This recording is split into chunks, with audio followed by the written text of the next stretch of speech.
Everybody. Welcome to tonight's virtual event, Denial and Distortion of the Holocaust and the Genocide Against the Tutsi. The question we're posing tonight is what is happening here and how can we prevent it? And I'm delighted to be joined by a set of distinguished speakers this evening who I'll be introducing in a moment. My name's Toby Simpson and I'm the director of the Wiener Holocaust Library. Tonight we're joined by Lonson Regira, Joe Mulhall, Linda Melvin, Philip Spencer, and Lord Pickles. And I'd like to begin by welcoming our guests and welcoming all of them. We will be recording tonight's event and we'll also be putting it on our YouTube channel, so please do pass on the link to others.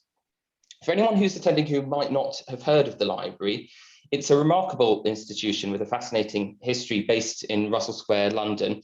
It's the world's oldest collection of evidence of the Holocaust and Britain's largest collection of its kind. We also have important materials relating to the history of Nazism and European fascism, relating to anti-Semitism, relating to refugee issues and experiences more broadly.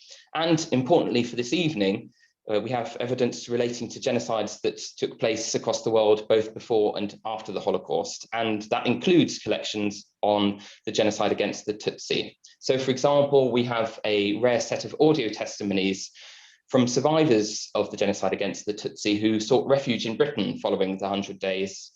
And that collection was gathered by the Rwandan Youth Information Community Organization in 2011. So that's definitely a resource to consult if it's a topic of interest to you. So our theme this evening is a disturbing one. We're looking at denial and distortion. The institution I'm proud to lead, the Wiener Holocaust Library, has a long and proud history of combating lies and misinformation, and we continue that work to this day, and that's partly what tonight's event is about. And to illustrate how long our history of doing this is, I want to give an example that goes back to the first years of the library's existence. So when Alfred Wiener set up the library, and initially he worked in Germany, but he then set up an organization called the Jewish Central Information Office in Amsterdam in the 1930s. And we actually hold some important documents from that time, just from 1933 to 1935, when his work in Amsterdam began. And one of the pieces of work that occupied him at that time was something called the Bern Trials. And these trials concerned the dissemination of infamous fabricated evidence of a so-called Jewish world conspiracy. This is commonly known as the Protocols of the Elders of Zion forgery. And our founder, Alfred Wiener, took part in that trial, which was brought against a Swiss far-right organization that was propagating the Protocols of the Elders of Zion. And he played a really significant role in formulating questions for the trial and worked with news agencies to challenge all of the false information that was being propagated. So, as I say, this is a proud history of challenging false information that the library is part of, and that's very much what we're here to do this evening. So, I want to say thanks to Eric Morangwa, Eugene MBE, who I've been working with on this event. Eric, delighted to have you with us this evening. In 1994, Eric, at the time of the genocide against the Tutsi, Eric was a goalkeeper for the renowned Rayon Sports Football Club in Rwanda. And he and most of his immediate family survived the genocide, in part thanks to the courage shown by his teammates. And that's informed and inspired the work he does today, including the work of the Ishami Foundation, which is a word in Kinyarwanda meaning branch, which symbolizes resilience, recovery, and connection. And it's an incredibly inspiring institution that does great work. And we're delighted to be partnering with you and the Ishami Foundation this evening, Eric. Thank you. So I will introduce all of our speakers one by one. They're going to be speaking in turn, but it's my immense privilege to begin by offering the floor to Lord Eric Pickles for some introductory comments. Lord Pickles was the Prime Minister's anti-corruption champion from 2015 to 2017, was Secretary of State for Communities and Local Government from 2010 to 2015. He's held, of course, a number of important positions since then, and perhaps most significantly for many of the people here this evening, he was appointed Special Envoy for Post-Holocaust Issues in September 2015. Lord Pickles therefore works closely with a wide range of organisations, academics, survivors, The library and many other organisations in the UK who are very involved in the work of Holocaust remembrance and genocide remembrance more broadly. Lord Pickles was made a life peer in 2018, and along with the former Labour Cabinet Minister Ed Balls, he co-chairs the United Kingdom Holocaust Memorial Foundation. It's an immense privilege to have you with us this evening, Lord Pickles. Well, thank you very much, Toby. It's a great pleasure to be here. I remain a massive fan of the Wiener Library, and it's an important asset that the United Kingdom has.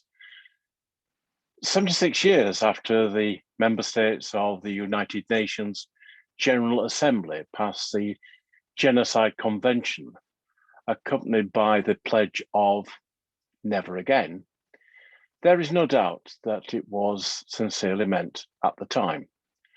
But both the human heart and the human memory is fickle. The last 7 decades are scattered with casual murder, destruction, and a callous disregard of past pledges. Cambodia, Rwanda, Srebrenica, and Dufour are evidence of our failure to learn the lessons of the past. The Holocaust and the 1994 genocide against the Tutsis in Rwanda occurred in a very different place at a very different time, and we need to learn about both in their own right. We also need to do our best to understand things that genocides have in common. The one key common aspect is denial and distortion. Today, 27 years ago, the Tutsi people of Rwanda were subject to genocide. For 100 days, they were targeted for murder, and as always, the world did very little. Even though we'd seen it before, most of us here this evening are aware that the 1994 genocide against the Tutsis in Rwanda. What we may not be aware of is similar to the Holocaust, that there is a whole industry of people seeking to distort the facts and create new narratives. Like the Holocaust, the genocide against the Tutsis in Rwanda has been subject to denial and distortion. Well, we can never dismiss the harm caused by deniers. Today, there is very much on the fringes. The biggest problem is distortion. I've just attended the International Holocaust Remembrance Alliance plenary, where Professor Yuda Bauer, the IRA's honorary chairman, stressed the Holocaust distortion and how a bigger danger than Holocaust denial. Professor Bauer said that distortion does not deny the Holocaust. In fact, those that distort the Holocaust often build memorials and museums to commemorate victims, and often give speeches on how very much they love the Jewish people, especially the dead Jews. He went on to say that distortion brings to the fore the narrative that we did not do it, the Germans did it. We were supportive of Jews. The Jews did not want our help. The Jews collaborated with the Nazis, and they were Jewish police collaborators. And in the light of this, we have to review our past.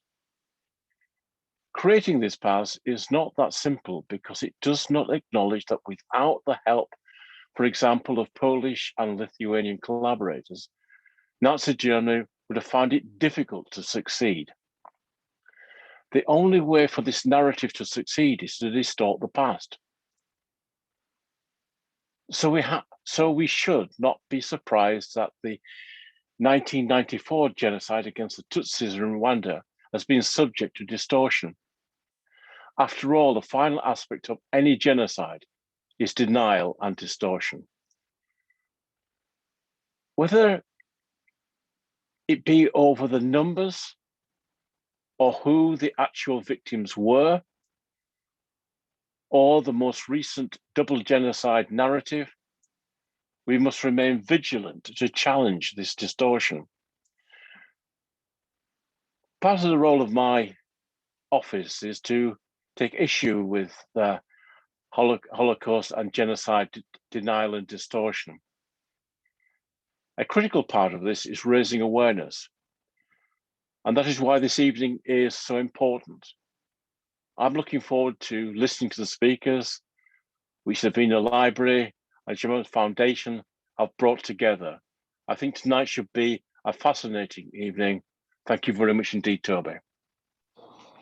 Thank you, Eric. That's very much appreciated. And we're going to start our discussion this evening by thinking about the changing face of Holocaust denial and distortion over time. And I'm really pleased to introduce our first speaker, Joe Mulhall, who is head researcher at Hope Not Hate, a group founded in 2004 to use research, education, advocacy, and public engagement to challenge racism and fascism. Joe was formerly a visiting lecturer at Royal Holloway, where he completed his PhD on the post-war far right. His books include Drums in the Distance, Journeys in the Global Far Right, which has just been published this year, British Fascism After the Holocaust, and he's also co-author of The International Alternative Right, published in 2020. Joe, thank you so much for starting us off, and I think you're going to help us by starting with this concept of distortion and denial, the difference between the two, and how we might understand that. Yeah, thank you very much. Firstly, as always, thanks for the invite. It's always an absolute pleasure to do anything with the Wiener Library, so that's very kind of you. My computer screen broke about 3 minutes before this, so I'm tentatively almost holding it just in case it goes. So if you see my face drop at some moment, it's because my notes have disappeared off the screen, at which point, I don't know, I'll start singing or something. But so yeah, I'm going to talk very briefly about this discussion around distortion versus denial, but also I want to talk a little bit about the history of Holocaust denial and how it's changing and how it's manifesting today. Broadly speaking, the difference between denial and distortion is defined by numerous people in lots of different ways, but essentially denial is understood as the key denial assertions, if you will, are that the murder of approximately 6 million Jews during World War II never occurred, the most simple form of Holocaust denial, that the Nazis had no official policy or intention to exterminate the Jews, and that the poison gas chambers in Auschwitz-Birkenau, they never existed. So you're kind of what you might call your standard tropes of Holocaust denial. Distortion is somewhat different. For example, it asserts that the figure of 6 million Jewish people is an exaggeration, that the deaths in the concentration camps were the results of disease or starvation, but never the result of a policy, that the diary of Anne Frank is a forgery. This is something you might often find. Or that, as Eric mentioned previously, this idea that editing of the historical record to choose who was a perpetrator and who was not for political purposes. Now, what I would say is when it comes to, and I'll go through in a bit more depth on these, but what I would say is I really don't want there to be an understanding that there is a hierarchy here and that distortion is less bad than denial. In some senses, I think there's some historians, and maybe I'd include myself in that prefer the term denial in the sense from all of this, in that it is all the denial of the historical truth. It is all the denial of the historical record in the interest often either of some sort of political game or almost always, of course, in the interest of anti-Semitism. So I really don't want to make it like there's this hierarchy between one and the other. I guess one of the differences is that with some distortion, sometimes that happens more readily through ignorance rather than, say, direct political or historical malevolence. But I want to go through some of the methodologies that they use very quickly in these areas and run you through some of the arguments. Because one of the most common questions I get is, how can anyone deny the Holocaust? How does that happen? It's the most documented event in human history in some ways. How is it even possible? What arguments could they even make? So I'll run through some of the methodology, the foremost claims made by deniers and distorters, and then I'll give you. So the obvious one is that Hitler and Nazis were not responsible for the outbreak of World War II. Again, a distortion of the historical record. That there was no Nazi plan for genocide, that the extermination camps were faked, that the gas chambers were erected after the war. This is a common trope you'll hear. That the gas used to murder Jews, Zyklon B, was actually an insecticide. Jews and others who died in concentration camps died from typhus. This is something that was very popular amongst the British far right in the post-war period. That the Holocaust was invented to force Germany to pay for the establishment of Israel and thereby delegitimizing the state of Israel. That the Holocaust is part of the Jewish conspiracy, something that was mentioned earlier. Now, these arguments are essentially the core elements of Holocaust denial, but they are buttressed by another level of subterfuge, which is central to understanding these.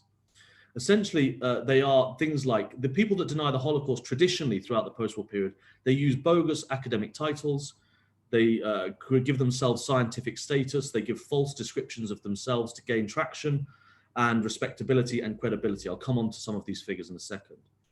The claims, for example, in the case of Ernst Zundel, who many of you may have heard of, or David Irving, often argue that they previously believed in the truth of the Holocaust, but the historical record is false, and either hence they deny it or they distort it. Their eyes have been opened by supposedly the evidence of the truth. They often talk about, they emphasize the death camps alone. They distort the historical record of the Holocaust by ignoring the Einsatzgruppen or T4, for example, again, to reduce the significance of the Holocaust, the uniqueness of the Holocaust, and the nature of the Holocaust. They use sophistry around various expressions such as Sonderbehandlung, special treatment, and Endlösung, final solution, and they were used in Nazi documentation to say that what people are saying happened didn't happen, that was never the plan. Again, they are distorting the historical record. They use the absence of a direct order from Adolf Hitler. This is something you constantly and still see as proof that either he didn't know about it, he didn't want it to happen, or that it didn't happen. And a really important one is they relativize the uniqueness of the Holocaust. This is something we see widely in Distortion. They reduce or ignore the idea of the industrialized and systematic mass murder by comparing it with other examples of atrocities around the world. And this is something that is regularly used in the modern world by comparing actions in Israel and Palestine, for example, or the actions of the Israeli state to the Holocaust and comparing it. Again, relativizing the uniqueness and the nature and the scale of the Holocaust. They also use statistics, what many of them call the numbers game. So attempting to say, just pick specific historical records like the Red Cross numbers in Switzerland to turn around and say 6 million people didn't die. So there's the various ways in which it happens. But I think one of the interesting things to touch on here is how Holocaust denial, what it looks like and how it's changing. Because I think actually as we get further from the Holocaust, things are changing. So just a very, very brief history of Holocaust denial, which I'll give you in 2 minutes. Now, of course, as long as there have been Nazi crimes, there have been people denying them. This includes in the pre-war period, prior to the Holocaust and during the Holocaust. The first Holocaust deniers, of course, were the Nazis themselves, who sought to distort the historical record and cover their tracks. The original Holocaust deniers, the Nazis, they used euphemistic language such as evacuation, special treatment, etc. However, when we think about Holocaust denial after the war, people looking back and denying the truth of the historical record, the historiography names a vast number of different people that were supposedly the first, that kind of ignoble distinction of being the first Holocaust denier. This ranges from the prominent French fascist Maurice Bardèche, which many of you may have heard of, or his compatriot Paul Racinière, another person that's regularly called the first. René Faber was a French negationist, and negationist as he's been called. His study in 1945 doubted the use of gas chambers, for example. Others have pointed to people in Sweden like Einar Ehrberg. People have looked at the Arab states after the war. People have also looked to South America with exile communities. Others have pointed to groups in North America, earlier kind of extreme right-wing isolationist groups, etc. I don't have time to touch on it today. I actually think, but as we are in Britain, I actually think through research that unfortunately, the earliest Holocaust deniers can actually be found in the United Kingdom. While there is no solid consensus around Holocaust denial, most people ignore British early Holocaust denial. But actually, if you look at the British fascist movements of the 1940s, it reveals that far from it being a much later phenomenon in the United Kingdom, as is often thought, all of the key tenets of modern Holocaust denial were actually found from 1944 onwards in some cases. And actually, when you look at the big famous Holocaust deniers that are often talked about as the earliest, if you look at their footnotes, invariably they quote British fascists. And this is everything from denying the pictorial evidence of the Holocaust, saying that it was manufactured in Hollywood, that it was the Jews that were to blame for it, that it was typhus camps, you name it, any of the elements to it. Many of the British fascists called it concentration camp fairy tales. So I do think it's worth kind of briefly repositioning Britain in this story, because too often I think it's one of those things that's looked about as happening elsewhere. What emerges over the coming decades as the 50s move on is essentially a cottage industry around the world of people that deny the Holocaust. They use, and one of the key tenets of this is a pseudo-academic approach. They give themselves titles, they write books, they write these huge, vast tomes that often get into the real nitty-gritty of the Holocaust. And they spend a huge amount of time on this, whether or not there's enough gas in the walls of the chambers, you name it. They find anything that they can try and unpick the historical record with. Now, one of the things that's really important, I'm thinking about people like David Irving, Fred Leuchter, etc. Now, one of the things that's really essential to understand here is that for them, the point of the Holocaust or Holocaust denial, in many ways is about removing the singular or the most important roadblock to the resurrection of the politics that led to the Holocaust. And for these groups, the Holocaust was central. These major Holocaust deniers of the 70s and 80s and 90s, the Holocaust was a huge thing for them. They dedicated their lives to disproving it through pseudo-academic means, huge conferences, books, they filled conference halls, etc.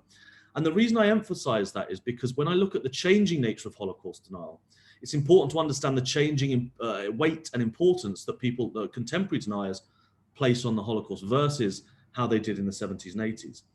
And what I mean by that is, if you look at a lot of the modern Holocaust denial, unlike these huge, I mean, of course, there are people still producing these huge books endlessly. There are these big organizations, often in North America or the UK, that publishers, etc., that write these huge books essentially trying to disprove the Holocaust. But they are much less popular, and that movement is dying out. Literally, in many cases, many of the key figures of the denial scene have passed away in recent decades. The days of them selling huge amounts of books and filling lecture theatres are gone. But I think the nature of Holocaust denial is changing, and the nature of the threat is changing. And I always give this quick example, I'm just cognizant of time. But when you look at Fred Leuchter, I remember he was speaking at a Holocaust supposedly revisionist conference in early 90s. He said, "I'm an engineer and a scientist, not a revisionist. But because of what I have seen, I have a responsibility to the truth. Because of this responsibility, I'm calling for an international commission of scientists, historians, and scholars." Now, I compare that to something that you would find on a, for example, far-right website today, like the Daily Stormer. An article, for example, Germany, British woman investigated for denying kooky fake shower room hoax. There's a hugely different tone there in terms of the importance and reverence they place on the Holocaust. The sites, if you look at within the contemporary far-right, for example, in the Holocaust denial scene, they have things like style guides, which talk about emphasizing comedy, emphasizing irony, what they call lulls, being humorous, discouraging people from being overly intellectual, and what they call no college words. Similarly, recognizing the changing dynamic of how they essentially communicate Holocaust denial in the social media age. If you look at, I always quote this, so apologies if you've heard it before, but a few years ago on Holocaust Memorial Day in the UK, I was going through our Twitter monitor at work, I Hope Not Hate, to look at what people were saying on the far right about the Holocaust. And there's this one tweet by someone called Mike Enoch, who's a famous North American white supremacist. And he tweeted, "Here's the thing, Jews, real or fake, I don't give a fuck about the Holocaust, okay?" And I think why this is important is because whereas the traditional Holocaust deniers did care about the Holocaust, it was central to their worldview, it was their life's work.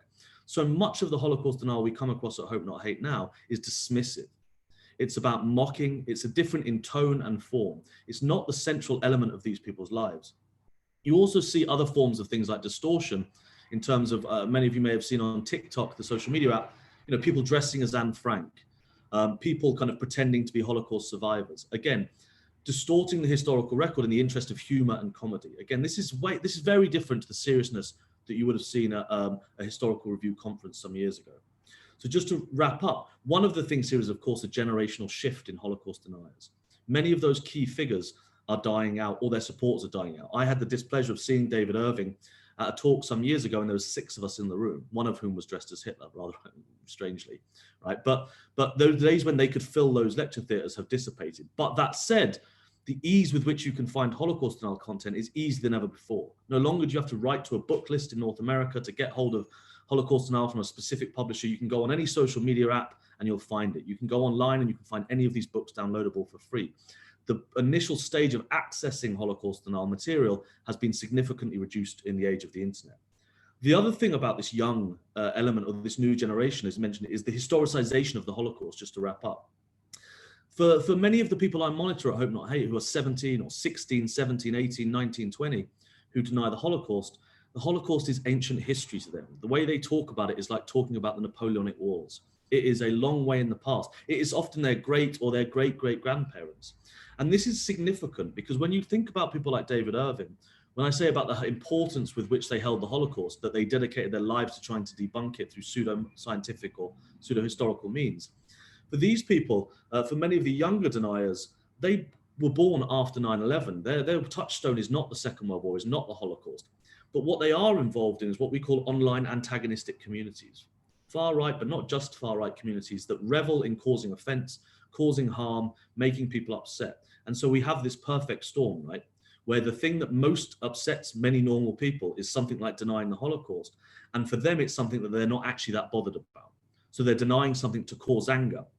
Very different to the way that, say, David Irving did it. You throw into that, the further we get away from the Second World War and the kind of the decline of the post-war anti-fascist consensus in many Western societies, I think we've got some trouble ahead. So just to finish on my time there, I think we have seen a decline in the traditional pseudo-scientific forms of denial, though they still, of course, exist. We've seen a rise of a new, much more frivolous, ironic, mocking form of Holocaust denial that has emerged out of these specific forms of online antagonistic behavior. And the point of denial in some ways has changed from essentially purely being set out as a way to remove the hurdle to the resurrection of far right or anti-Semitic politics and moving it towards a way to cause extreme offense for its own sake. I don't have time. And the other thing, if I did have time to throw in, was the role that the conspiracy theory movement and the emergence and the explosion of the contemporary conspiracy theory movement over the last 2 years during the pandemic. We're seeing large numbers of people come into things like Holocaust denial through the conspiracy movement, which could be left, and they could be left-wing, they could be right-wing, they could be anything rather than just the far right. So I think it's about saying that Holocaust denial and distortion is not one is good and one is bad and one is just slightly less bad. I think they are both forms of the denial of the historical record. But denial, the nature of it is changing, and it's something we need to be aware of when we're finding ways to fight back against it. It's not necessarily going to be writing books that reprove the Holocaust. We need to think of new tactics in this online space. Cheers. Thank you, Joe. That was fascinating. And we are going to have some time at the end to have discussion between the speakers and potentially also some questions from the audience. So if anyone just wants to put some questions in the chat for me to pose to the speakers, please do so. And I'm sure already the people's thoughts are racing about things to respond to in what Joe said. I'm now going to hand over to Philip Spencer, who is also an expert on the Holocaust and Holocaust denial, as well as the study more broadly of genocide. So I think it's excellent to have Philip as kind of the next speaker in that sense. So Philip is a trustee of the library, which is one of the reasons we're delighted to have him here, but he's also Emeritus Professor in Holocaust and Genocide Studies at Kingston University. He's the author of a number of works, including Genocide Since 1945, Nationalism, A Critical Introduction, and Nations and Nationalism, and most recently, Anti-Semitism and the Left on the Return of the Jewish Question with Robert Fine. So Philip, over to you to expand the perspective further. Well, thanks very much, Toby. Thanks to the library for asking me, and to the Ishami Foundation. It's a privilege to be with you, with my fellow speakers today. So thanks very much for that. Denial can take a number of different forms, and I think distortion is part of that. I want to start with straightforward denial, but then try and show how a particular kind of distortion of the Holocaust has emerged and why it's emerged and what it might tell us about contemporary anti-Semitism in particular. Holocaust denial was originally, and Joe talked about this very well, confined to the far right. And at one level, it was fairly simple. It was a denial that the Holocaust ever took place. But quite quickly, it also included the claim that if it had taken place, a slight shift, it was grossly exaggerated. But there's also a third element to this original form of denial, which was that the victims, even though the numbers were grossly exaggerated, were in some way deserved what happened to them. That there was something about the Jews that meant that the genocidal response, or what the Nazis did to them, was in some way understandable, condonable, forgivable. Why would anybody argue such an outrageous thing? Well, I think for two or three reasons. One is the idea that the Jews themselves were guilty of what the Nazis were charged with, that they themselves either had been genocidal or were planning genocide against the German people. And the importance of this argument is that, and you see this very much as a justification by the Nazis themselves right at the beginning, so it's not confined to post-Holocaust thinking. The Nazis also used this argument, that there was in some sense a preemptive move here. The importance of this argument is that it identifies Jews as in some way criminal and a threat. And that argument finds its way into an argument that has emerged more powerfully in recent years, which is that there is something about the Jews that is the problem, not the perpetrators, but the victims. And the argument that the Jews are particularly cunning and manipulative, particularly in relation to what supposedly happened to them. So you see the emergence of an argument, and it's grown, I think, a lot in recent years, that the Jews have exaggerated their sufferings in order to get everybody on their side and to feel sympathy with them. And they've exaggerated their sufferings for selfish reasons, for malign and malevolent reasons. Now, the reason these arguments matter is that they are deeply rooted in the history of anti-Semitism. They are classic anti-Semitic tropes. And many people have been drawn into thinking along these lines in what I now regard as a very dangerous way. And you can see these arguments about Jews appearing in what I would call, and other people have called, the de-Judaizing of the Holocaust, which is a kind of covert or implicit denial rather than the overt and explicit denial that we saw earlier on. And the arguments go something like this, that Jews have exaggerated what happened to them for the reasons that I sketched out, when they were not the only victims of the Holocaust. Other people were victims of the Holocaust too, and their experience and their suffering has been marginalized and downplayed by the Jews, so that sympathy for the Jews can lead to all kinds of things that Jews want in a way that then downplays and minimizes what happened to others. Now, the significance of this argument, what makes it different to the original far-right argument, although it's also used, it also appears on the far right, is that it runs right across the political spectrum. And indeed, it has a spuriously progressive component.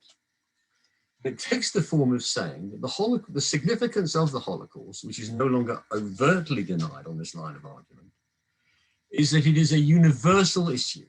It's not to do with what happened to the Jews only, or even what happened to the Jews primarily, but what happened to lots of people. So when Jews emphasize what happened to them, they are not being universalist. They're engaging in special pleading, or being what one might call particularist. Now, of course, it's perfectly true that the Nazis and their collaborators were extremely violent to lots of people, especially, for example, to the Roma and Sinti. But what is not true is that every group they attacked was slated, as the Jews were, for total destruction. What is also not true is that what the Nazis saw in the Jews was an end, that in the destruction of the Jews, in the annihilation of the Jews, was not a means to another end, for example, conquering territory, but an end in itself. What is also not true is that the prioritizing of attacking other people was never more important to the Nazis than it was in the case of the Jews. Only with the Jews was the destruction, the total destruction of the Jews, more important than anything else right to the end.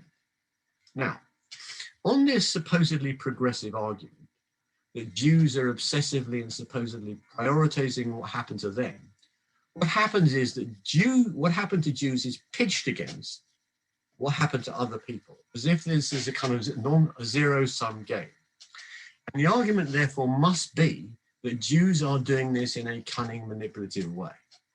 So it's not surprising to me that the recent tidal wave of anti-Semitism that we've seen in very recent weeks, you can see these arguments at work. Nor is it difficult to see how the argument could then go a little bit further.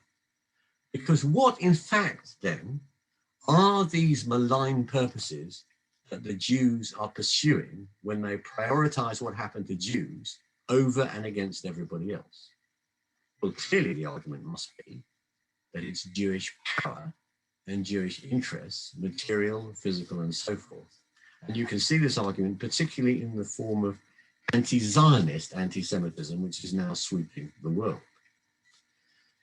And then there is a further twist, and this is where distortion becomes extremely alarming.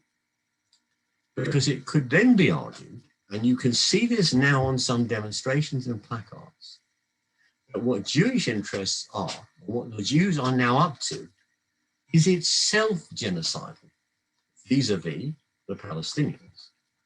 So, in this argument, in this distortion of understanding of the Holocaust, we end up coming full circle on ostensibly progressive grounds. That those who were the actual and primary victims of the Holocaust have now become turned into perpetrators themselves. Now, of course, it's not difficult to see what would then follow, because if Jews are now the perpetrators, if Jews are now genocidal, then of course anything is permitted to stop this wicked group of people doing what they're doing. So this is an extremely dangerous argument, in my view. It's a form of distortion which turns reality upside down by starting with what appear to be relatively progressive arguments about universalism and the universal significance of the Holocaust, so not overtly denying it, but ending up inverting reality in such a way that victims become perpetrators and the actual perpetrators disappear from view entirely. And I'm sure when we come to discuss what happened to the Tutsis and genocide denial in that case, there'll be some very familiar themes being picked up here. But why does all of this matter anyway? Why does denial and distortion as a form of denial matter so much?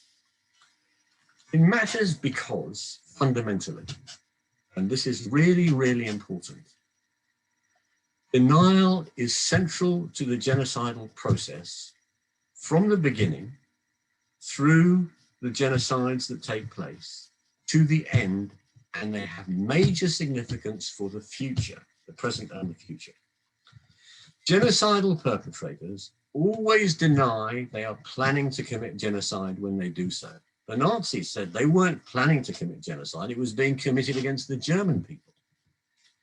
Genocidal perpetrators deny they're doing it when they are doing it. They call it something else. They call it a security problem or a solution to a difficult issue. And they deny they did it when they finished. And this is of more than historical record. It's more than a matter of a historical record, because it sets the stage for another bout. It's not an accident that in the history of genocide, you see so many serial perpetrators. The Indonesian state committed genocide once and then again. The Iraqi state committed genocide once and then again. Anti-Semites have committed genocide and would like to do it again. So if we allow denial and distortion as a form of denial to take place, we're opening the way to a repeat, to a return, a recurrence of the gravest crime of all. Thank you. Thank you, Philip, for that very, very powerful contribution.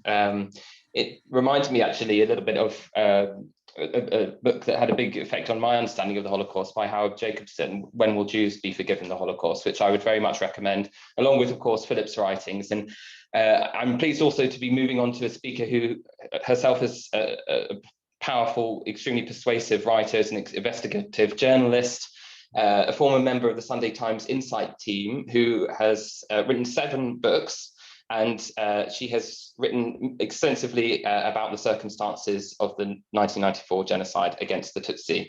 We're absolutely delighted to have you with us, Linda Melvin. I'm just going to cite some of your books so that people can follow up with reading. Your books include, and are available at the library, by the way, People Betrayed, The Role of the West in Rwanda's Genocide, Conspiracy to Murder, and intent to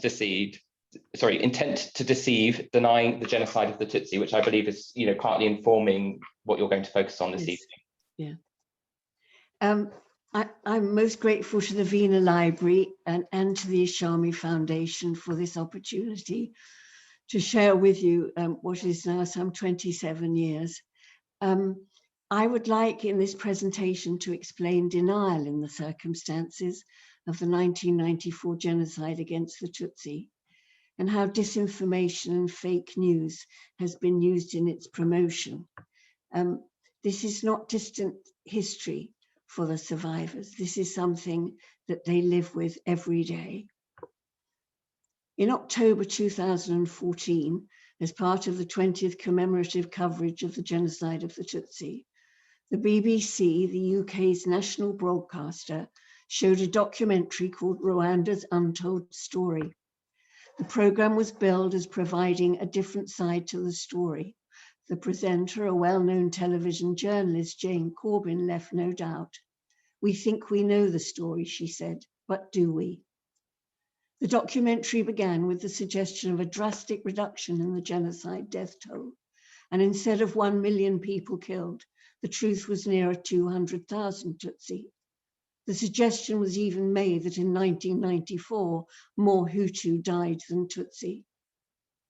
The BBC broadcast in 2014 was a milestone. An academic expert on genocide denial, Roland Morland, the professor of criminal law and criminology at the Faculty of Law at Maastricht, considers the broadcast a defining moment in what had become a concerted and increasingly sophisticated campaign of genocide denial. As he explained in an expert report for the BBC, denial was not literally denying that something had happened, but using a range of tactics to engineer confusion and cast doubt on the genocidal enterprise, distort history, misinterpret events, and provide an alternative reality in which perpetrators of this great crime became its victims. After its broadcast, Rwanda's Untold Story was soon a staple on various websites linked to the exiled Hutu power movement, a genocidal grouping whose leadership had committed the crime of genocide in '94 and now on the run was seeking to deny it. So popular among the deniers that in November 2018, Rwanda's Untold Story was used in court in the defense of a convicted genocidaire. It was broadcast to a jury in a Paris courtroom in the case of Pascal Simbikangwa, appealing a 25-year sentence. The jury was told that the BBC documentary would help them to understand that the official story that everyone accepted was a construct of the current government, keen to win the world's sympathy and its aid money. In 2014, the documentary had been greeted with consternation. A petition was sent to the BBC, a group of 46 experts, scholars, scientists, researchers, journalists, historians, and ambassadors, wrote to say that far from providing an untold story, the programme used material that had circulated as part of a campaign of denial, and at its heart were convicted genocidaires, some of their defence lawyers, supporters, and collaborators. The documentary had unquestioningly recycled their arguments. The complainants included Lieutenant General Romeo Dallaire, Force Commander of UNAMIR, the Belgian Senator Alain Destex, Ambassador Karel Kavanda, Czech Republic, member of the Security Council in '94, the French journalist Patrick de Saint-Exupéry, and Dr. Gregory Stanton, the president of Genocide Watch, who is today known worldwide for developing the 10 stages of genocide, with denial of the crime a constant feature in its progress. The former president of the International Committee of the Red Cross, Cornelio Sommaruga, also signed. He had been in daily contact with the chief delegate, Philippe Gaillard, who was in Kigali for the 3 months of slaughter. Others who signed were Boubacar Boris Diop and the journalist Mehdi Bar. I will post the correspondence with the BBC on my website, and the full details of the complaint are in my book, Intent to Deceive. Excuse me. The BBC editorial management and its director, Tony Hall, vigorously defended Rwanda's untold story, explaining the drastic reduction of the genocide death toll was part of a debate with a wide range of views and many interpretations of data, and it had not misled viewers. The BBC hired an independent advisor who remained anonymous and who attended a secret meeting of the BBC trustees. The complaint was dismissed. In her recent book about Rwanda, Do Not Disturb, presented as an insightful expose and published on April the 1st, the British journalist Michaela Wrong referred to the complaint to the BBC and wrote that the petition no more than an indication of how thoroughly the RPF narrative has taken hold. Michaela Wrong too writes of an alternative version of events that everyone missed. In one of the many laudatory reviews of her book, the former foreign editor of the Times, Martin Fletcher, wrote in the New Statesman on April the 14th that this was a history of, quotes, Tutsi aggression against Hutus and the recent incursion of Kagame's Tutsi-dominated militia, the Rwandan Patriotic Front, from Uganda into northern Rwanda. The Hutus feared for their own safety. Kill or be killed is a motivation most of us can grasp. Nicholas Shakespeare on March the 27th in The Spectator reported that the Wrong book, quotes, demands that we revise the entire history, for she places the blame on the current President Paul Kagame, the leader routinely labeled in the West as the man who ended the genocide, who might now actually have started it. This too is an old story. The idea that the RPF had triggered the genocide by assassinating the president was used by the genocidaires even as their crime got underway to explain how the Tutsi RPF had caused the Hutu to rise up in anger and that the killing of Tutsi was spontaneous. A foundation stone of denial and central to the defense of genocide perpetrators in their trials is the claim of spontaneity, a lack of planning. Those who are interested in the assassination of Habyarimana might care to consider the conclusions of a 20-year French investigation, 2 scientific and forensic studies, one of them produced by Cranfield Defence Academy in the UK, and the testimony of 3 crucial witnesses, Belgian citizens. These should not be overlooked. A recent piece I published on this in the Scottish Review is available on my website. The story of RPF culpability for the assassination is fake news. And the radio RTLM, best known for its vicious anti-Tutsi propaganda, also served another purpose. The voice of genocide, it had provided a steady stream of fake news for the genocidaires to camouflage their coup d'etat, ushered in by the assassination. There is another important issue here. In the New Statesman, Martin Fletcher wrote about a claim in the Michaela Wrong book that the RPF forces had secretly slaughtered 30,000 Hutu in the aftermath of the genocide, and that an investigation of this reciprocal massacre was suppressed following intense pressure from Rwanda's new government. Excuse me. The idea was further promoted in a recent interview with Michaela Wrong on May the 27th with the South African Institute for International Affairs, in which she said, we have to accept these mass killings by the RPF. Massive, massive death toll, she said. In July 1994, the idea of 2 genocides in Rwanda, the first nearly wiping out the Tutsi and the second secretly committed by the Tutsi-dominated RPF, would, if true, been a sensational news story. I tell in the book, Intent to Deceive, how US journalist Mark Fritz spent nearly a month looking for evidence of this second genocide, but he never found any evidence of the systematic killing of Hutu by the RPF. The UK journalist Mark Hubbard for the Observer noted only second-hand reports from the UN High Commissioner for Refugees. A BBC journalist, Mark Doyle, wrote a dispatch to London explaining there was no convincing evidence of the RPF massacring civilians. Doyle told his news desk this was not a balanced picture and there was no moral equivalence. In the UN and the US archives, we see how Kofi Annan, then the Under-Secretary General for Peacekeeping Operations, so concerned at the claims of RPF massacres, had flown to Rwanda in August '94.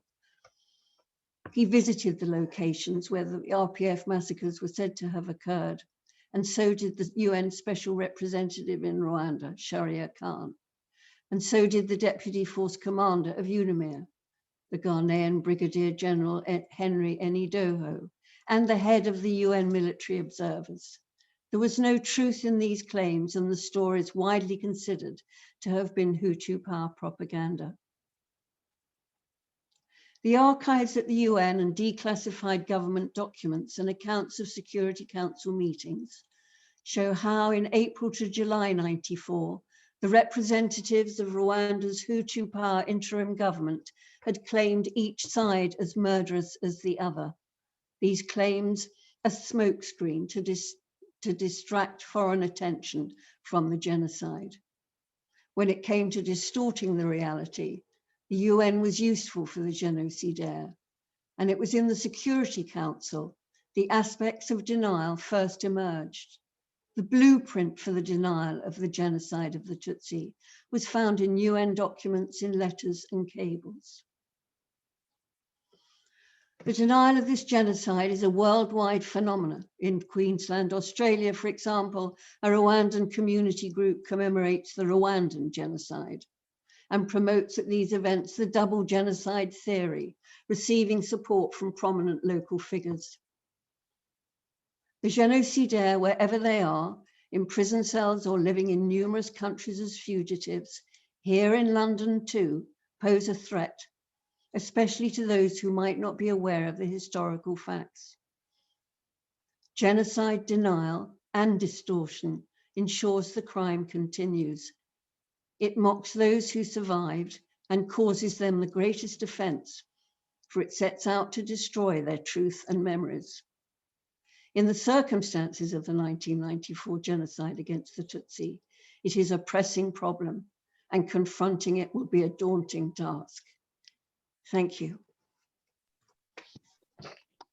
Thank you, Linda. It was so fascinating and disturbing to listen to your talk, which set out so clearly, as you say, the scale and the gravity of the challenge that we face in trying to confront the denial, the widespread and very sophisticated denial of the genocide against the Tutsi. And so to take us a bit deeper into that and to talk to us about how the genocide became politicized, I'm very pleased to welcome Lonson Rugira, who holds a PhD from Howard University, Washington, and who studied public policy from the African Studies Research Program for his master's and doctoral degrees.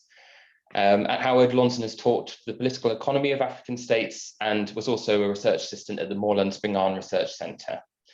At the University of Rwanda, he's taught also at the master's program at the Centre for Conflict Management, and has taught genocide studies and prevention and genocide early warning signs. So delighted to have you with us this evening, Lonson, and you're going to speak to us about the politicization of genocide. Thank you. Yeah, thank you very much. It's a pleasure to be here and to talk about this very important topic. Well, there's a politicization of the genocide against the Tutsi, and this politicization has taken place in a very different context, and there are reasons it has been allowed to happen. And this is before, during, and after the genocide in 1994. At the core of this is that the lives Rwandans, the lives of Tutsis have never been of primary concern by the powers that have been interacting in Rwanda, the US, UK, and France. So the resurgency that you're going to see among the genocide denialist movement has a lot to do with the fact that the lives of the people have never been seen as something of importance. In 1994, as the genocide was taking place very early on, and the US was still playing its language game about what terminology to use and the implications of using that terminology. One of the options that came was to jam the RTLM radio station that was inciting people to go kill, inciting Hutus to go kill Tutsis. And the United States refused to jam RTLM because of freedom of speech. They said that, you know, there was this paramount sacrosanct value of freedom of speech, and that RTLM could not be jammed off the air.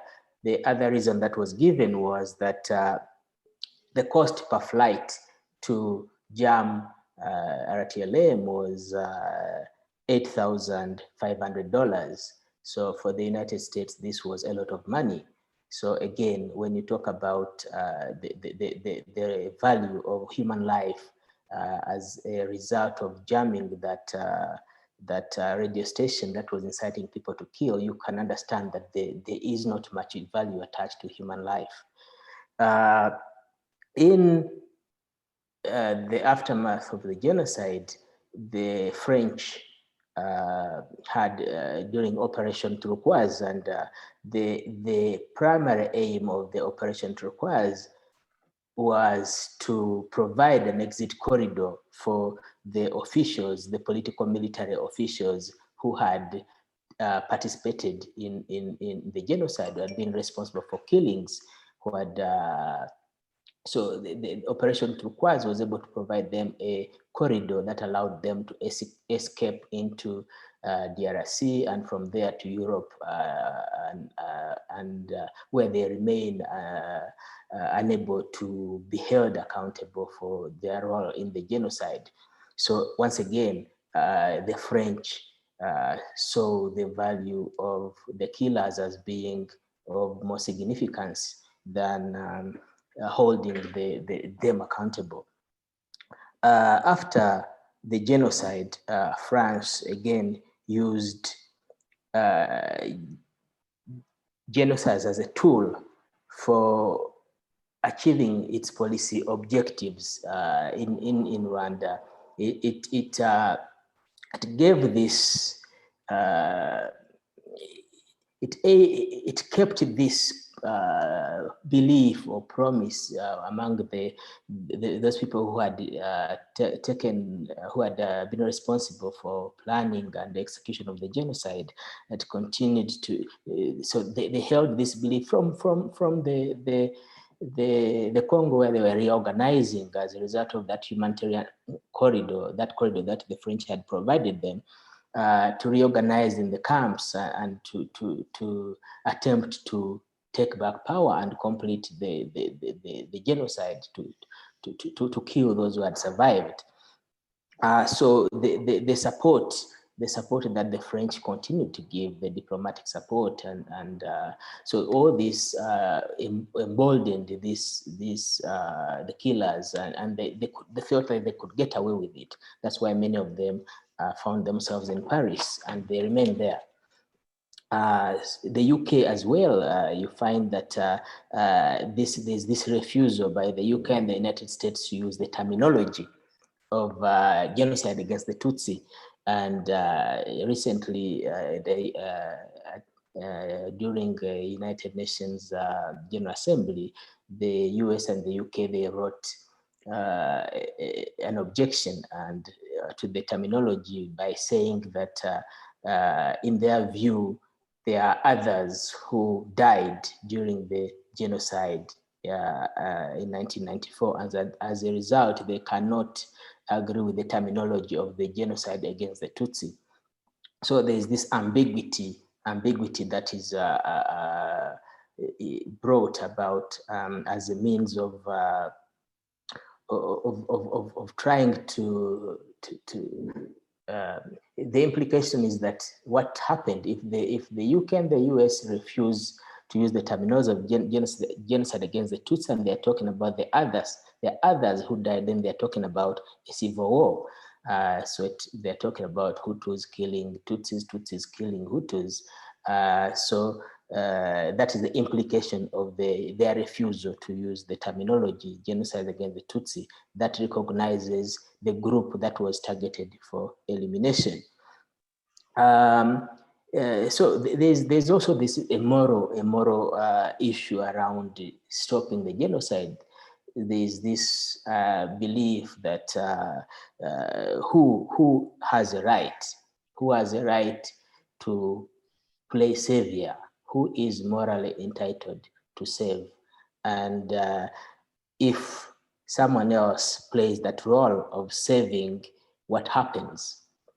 So as a result, the RPF, having stopped the genocide, has faced a hostility because it is playing a role that it was never supposed to play. It was playing a role that is intended to be played by others, and that is primarily the UK and the US. And because the role that they believe they're supposed to play as saviors, they gave up that right to play that role. Those who played the role are seen in hostile perspective, and so they are refusing to recognize the RPF as the group that saved people. So the unintended consequences of this are that there's a safe haven of deniers in these countries I mentioned. There is the radicalization and their claim to a right to return and rule in Rwanda. The BBC carried a documentary in Mali where Kambanda and others who had been serving jail sentence there, they told the people in Rwanda to stay calm, that RPF will not stay in power for long, they will return, and that they will come and take up the leadership. Habyarimana's son, the President Habyarimana's son, is back in the limelight, and he is reviving this claim of his family to power, political power in Rwanda. And around him, there's this coalition of young people who are offspring of the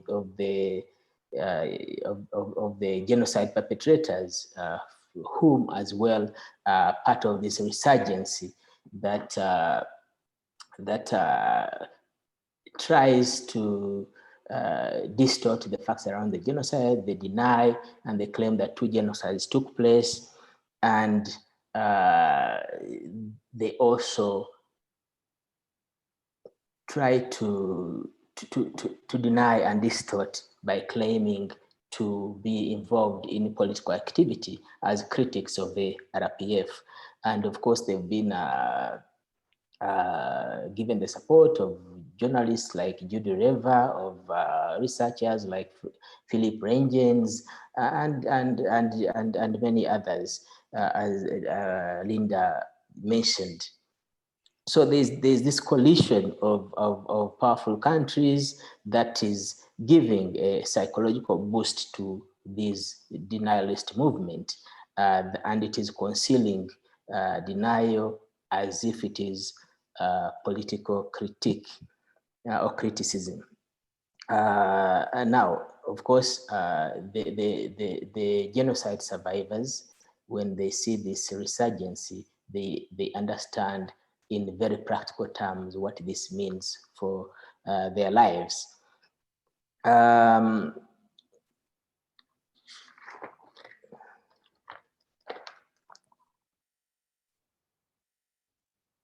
Now, of course, there is also, I talked about the BBC, but there are other international media involved in this. The Guardian, Linda just mentioned the articles that they've been publishing of Michelle Wrong perpetuating these denialist themes, and recently Ingabire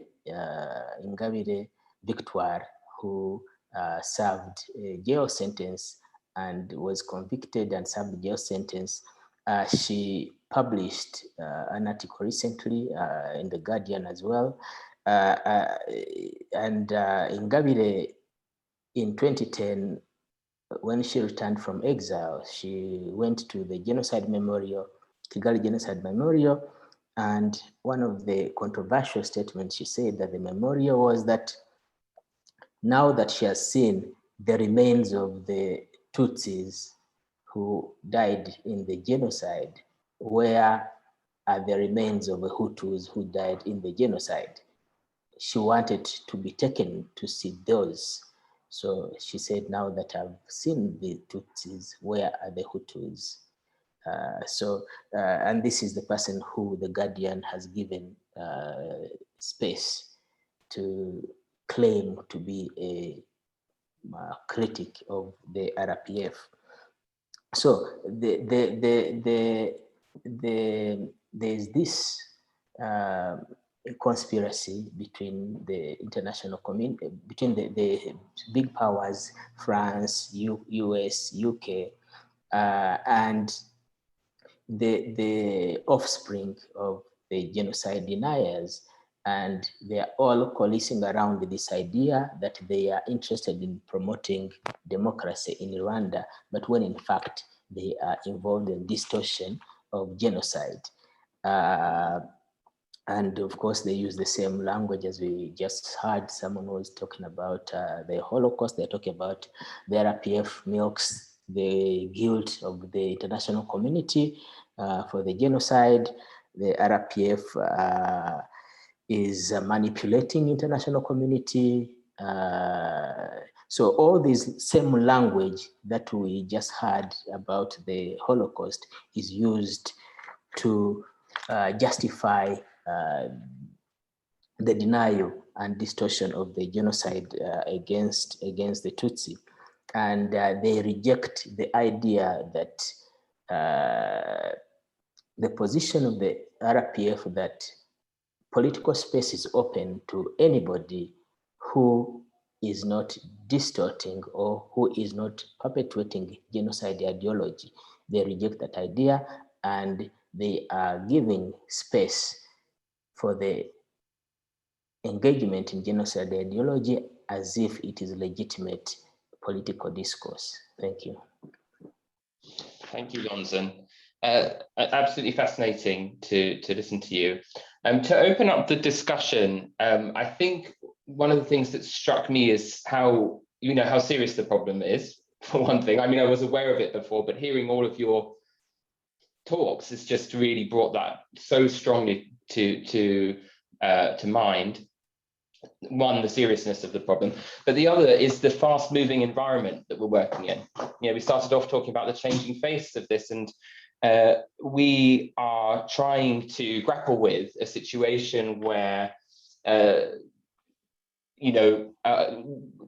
mainstream media outlets like the BBC and the Guardian still have a huge impact and influence, as does academia, but nevertheless we're also coping with a really open media space, online forums where denial material can be very easily accessed, as Joe pointed out. So what I'd like to do is a kind of a round to kind of involve the speakers and get a bit of a cross engagement, is to think back to this question: what can we do? How can we sort of work together, provide solidarity, try and combat this in this fast-moving environment? And has anything come up in what the other speakers have said that have maybe given you ideas about that?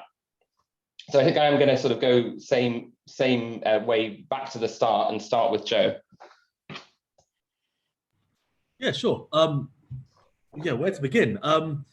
Yes, I mean, I think like what can we do about this in the kind of changing media landscape? I mean, the most important thing here is, I mean, is to fight. I know that sounds trite, but one of the things is we lose these discussions when we let them slide. I think too often is like when we don't challenge these factual inaccuracies, when we and especially these become increasingly important as these events move further into history, that we allow the kind of the people that care most about discussing them win the battle, especially in terms of when we talk about the Holocaust and we're moving rapidly towards an age without survivors. If we start to move towards a period where the people that care most about the Holocaust or care most about other genocides is people that want to deny them or falsify them or change the historical record, they will win, right? And that's just the way the internet works. If you look at any of the debates that happen on things like social media, invariably it's the people that have, it's the side that has the most people being the most vociferous and caring the most that wins the arguments. Unfortunately, I get infuriated by these endless discussions about the idea of the way that, you know, truth will just out. You know, the truth will always out as long as we just kind of have enough debates, you know, that'll be fine because the truth always outs. And that's just not the way the digital space works. The digital space, to win an argument in there, demands more than just facts. It demands huge amounts of energy, time, and effort. And it demands challenging them. And I don't just mean the individuals on the other side that are seeking to deny these facts. I mean, in one sense, that's a very laborious process. I mean, challenging the tech companies. You know, I mean, like, you know, it's taken years to get the major tech platforms to take seriously the issue of Holocaust denial, and it's going to take years more to get them to take seriously the issue of denial and distortion of the Rwandan genocide against the Tutsis. Each of these battles takes a huge amount of time and effort, and it's going to be the same with Bosnia and Darfur, etc. There's always going to be people seeking to use the kind of unmoderated and kind of unlooked after digital space as a place where there are no gatekeepers that allow them to affect debates in a way that perhaps generally speaking, they won't be allowed to do so in mainstream media outlets. And that, so yes, we need to challenge them and turn around and say, yes, you're wrong, but I don't think that's necessarily the most productive way to go on a one-to-one basis with the thousands of people saying this stuff. It's about turning around and making sure that we fight on the ground where we can win, which is things like going to the tech platforms. You know, the battle against Holocaust denial with things like Amazon is an ongoing one, but or Google, it wasn't that long ago that if you did the Holocaust, it came up saying happen as the autocorrect. You know, it wasn't that long ago if you typed in Holocaust denial books on Amazon, it was awash with them. And groups all over the world fighting on those issues has stopped that and closed a few of those doors off. So I think that's the way we're going to kind of deal with this in the online space, is by kind of constant vigilance and forcing the places where, you know, spending our time and energy on the spaces where we can actually really win. And that's going to be making sure that we kind of, you know, and I do think that kind of, especially in the UK, obviously, there's been lots of discussions for a long time with kind of online stuff around Holocaust denial that we hear quite regularly. But, you know, some of the stuff we've heard tonight, for example, I'd love to know how much time and effort TikTok and YouTube and Twitter are spending on thinking about these other issues beyond just the Holocaust.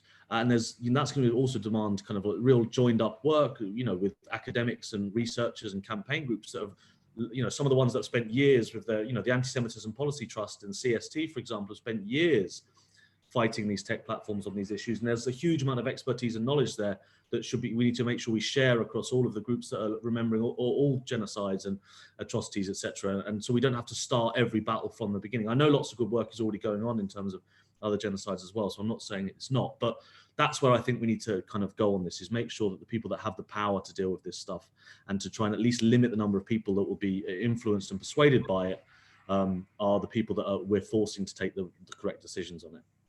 Yeah, it'd be great to have someone speak about like respond to that from the point of view of what's going on with the denial of the genocide against the Tutsi. So I wonder if either Linda or Lonson might have something to say. I mean, I was thinking about the weight of the people that are involved in propagating denial of the genocide against the Tutsi. I mean, we're talking here about really mainstream media organizations, talk about states. So what can be done about that? Can I say something? Can you hear? I think firstly with Rwanda, there's a problem. You know, in 1994, the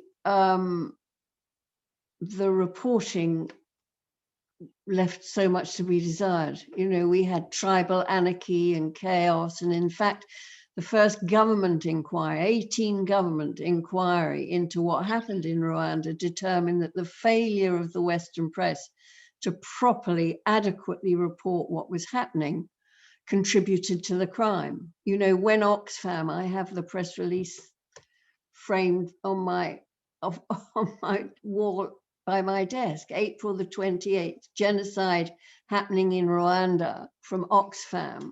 The Guardian put it on page 15 with 8 paragraphs. You know, it just did not matter. And we see that today. I mean, how casually people will accuse President Kagame of assassinating his predecessor with no evidence. You know, it doesn't matter. You know, can you imagine accusing a European president of the same? I mean, you'd need copper-bottomed sources, but it doesn't matter. It's an African president, so you don't really require, and I think that that is part of the problem. Joe, you exhaust me with what there is to do, quite frankly. You know, we've written letters to the Guardian, the US Holocaust Memorial Museum that posted for its 20th commemoration that doubt on the planning, whether in fact the genocide of the Tutsi had been planned. The New York Review of Books. I mean, it is extraordinary, and it is all mainstream. That's the problem. And I do think that it should be challenged wherever it occurs, but it is an exhausting process. It is really, and help is needed, quite frankly. Thank you for giving me a chance to say that. Thank you. It sounds like solidarity and support is really important, and that we definitely will be offering that here at the library. Either Lonson or Philip want to come in. Philip, if you, yeah, go ahead. Well, first of all, I think this meeting's been brilliant. I've learned a lot from it, so thank you to my fellow speakers. I'm horrified by a lot of what's been said about the genocide against the Tutsis, and I have obviously not been keeping up enough with it, and I think Linda has pointed out, and both Linda and Lonson have made some really important points. I mean, I'd say 3 or 4 things. First of all, I think the fact that we've got a meeting like this is a step forward. Okay, number one. And the fact that we're sharing this platform together to talk about a common problem is really important. And this is not the only group of people that we should have. We should have victims of other genocides, academics and journalists who know about other genocides and share expertise. So that's the first thing. Secondly, it's about sharing resources. I mean, the library has taken a tremendous lead here, but it's obviously had the privilege in quotation marks, that have worked over a very long period of time to accumulate resources. And we need to be able to help other people, collaborate with other people in developing their own resources. So I think that's a bit on us too. Because I think the point of the library is something that everybody needs to take on board, actually, which is that the truth really, really matters. The library prides itself on being a library of record, and the truth really, really matters. The third thing I want to say is that wherever we come across denial, all of us should respond together. I don't think it should be up to Rwandans to respond to denial of the genocide of the Tutsis. And I don't think it should be up to Jews to respond to denial of the Holocaust. Everybody has a stake in this. One of the problems with the kind of polarizing of the particular against the universal, it's nonsense. Genocide happens against a particular group, absolutely. But what happens to a particular group matters to all of us. Matters to all of us. The fourth point I want to make, which is to pick up on Joe, I'm not an expert on social media, I'm too old for that, okay. But I do think that what academics do and the respectability they give to criminals is a very serious matter. And I think, therefore, we should absolutely delegitimate arguments that say there is a debate to be had. There isn't a debate to be had. These are lies being perpetrated, and it's not just that they're not true. That's very important. It's that their effect, political and ethical effect, is catastrophic. One of the things I didn't say in my talk is that denial is not just, the effect of denial is that it's lasting. It's an insult, a profound wound to survivors of every genocide. To accuse, and I'll finish on this, to accuse the victims of being perpetrators is not only untrue, it's not only a lie, it's a malicious wound to the people. It's saying to you that your own experience doesn't matter. You're worse than the people who did something to you. One of the things that have come out to me this evening is the common theme here, is that victims have been turned into perpetrators and perpetrators have been turned into victims. And that we have to fight tooth and nail. Thank you, Philip. London. Yeah, all right. Thank you. Actually, I always add something to. It is true that denial is the last stage of genocide. I always add that I believe it is the last and the first, because if it triumphs, another genocide is starting. So we take this as a life or death situation that we're involved in. So when you look at the resurgence of genocide denial for Rwanda, and you see a movement that is forming, and you see the support it is getting from the global powers, UK, US, France is a bit moving the direction. But if you see the support that they get, and of course, when you talk about the support, you talk about the refusal to use the right terminology. We talk about the use of their media, international media, to promote their agenda that seeks to return to power. And so all that, so the denial is has very practical implications for Rwandans. And so the discussion about the promotion of genocide or the promotion of democracy in Rwanda is going to be very important for anybody who is interested in ensuring that denial is nipped in the bud, and that a denialist movement does not take power in Rwanda. Because people will say again that we didn't know, but you know it is happening. Yeah.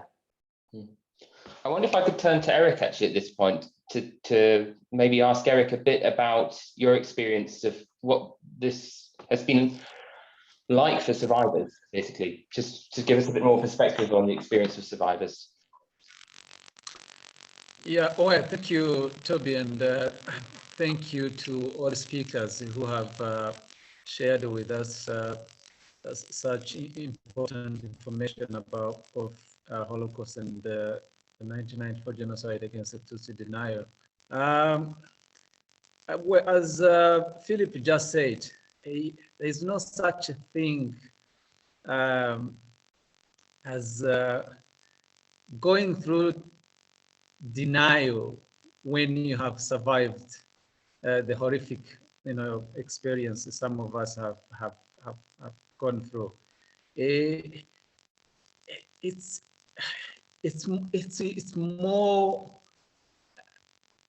so bad to some extent than the actual, action of genocide itself. When you see people denying and distorting things that are obvious to everyone, it really affects and impacts the way people live their lives. For example, in my case, the period of 100 days commemoration is supposed to be a period where we focus on our loved ones who we lost 27 years ago. It's supposed to be a period where we support each other in remembering and mourning our loved ones. But in recent years, you find yourself spending 80–90% of your time actually dealing with the denial than commemorating and remembering those who you're supposed to be remembering. So that's how terrible and horrible the situation of dealing with the denial is. I would say that we Rwandans and possibly many other survivors from modern genocide we are struggling badly because we feel like we are alone in this fight. When you see how much denial is allowed on platforms that you would normally never associate with that kind of things, it's hard to understand, and it's hard to fight against. We've mentioned the media and government, and recently, just one of the reasons actually we decided to organize this event in collaboration with the Vinyl Library was because of a recent event that took place at Cambridge University, of all places. They invited one of the biggest name in genocide against the Tutsi deniers, a lady from Canada called Jude Lever, to speak at Cambridge University. So when a denial reaches an institution such as Cambridge and goes to the BBC and then the Guardian, you understand how terrible and how hard this fight is. So we would definitely need support from each and everyone to be able to challenge this. Without the support of other people, it's an impossible fight to fight. Thank you. Thank you, Eric. That's really, really affecting to hear you speak so sincerely and openly about that. And I just want to assure you that you're absolutely not alone, and the library will be standing shoulder to shoulder with the Ishami Foundation and others challenging denial and distortion of the genocide against the Tutsi. And it's been such a pleasure and a privilege to listen to the speakers this evening. I have noticed that we have run out of time.